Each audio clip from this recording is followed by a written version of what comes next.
আমরা যে বাড়িতে বসবাস করি সেই বাড়িতে এমন কিছু জিনিস বা এমন কিছু কাজ আমরা করে থাকি যেটা আমাদের অজান্তেই বাড়িতে প্রচন্ড পরিমাণে নেগেটিভ এনার্জি তৈরি করে থাকি বা নেগেটিভ এনার্জি প্রবেশ করে।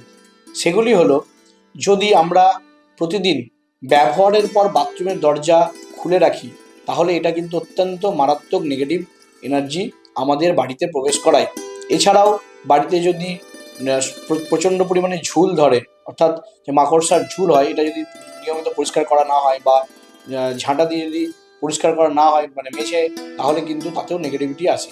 এছাড়াও কারোর বাড়ির সদর দরজা খোলার সময় যদি কোনো আওয়াজ হয়, অর্থাৎ অনেকের দেখা গিয়েছে এরকম যে বাড়ির সদর দরজা ভাঙাচোরা অবস্থায় রয়েছে বা খোলার সময় কোনো রকম আওয়াজ করছে, বা সদর দরজার সামনে কোনো টাইলস ভেঙে রয়েছে, অথবা সদর দরজার সামনেই কোনো বড় এমন কিছু নোংরা ফেলার জায়গা রয়েছে যেটা কিন্তু আপনাদের বাড়িতে নেগেটিভ এনার্জি প্রবেশ করায়।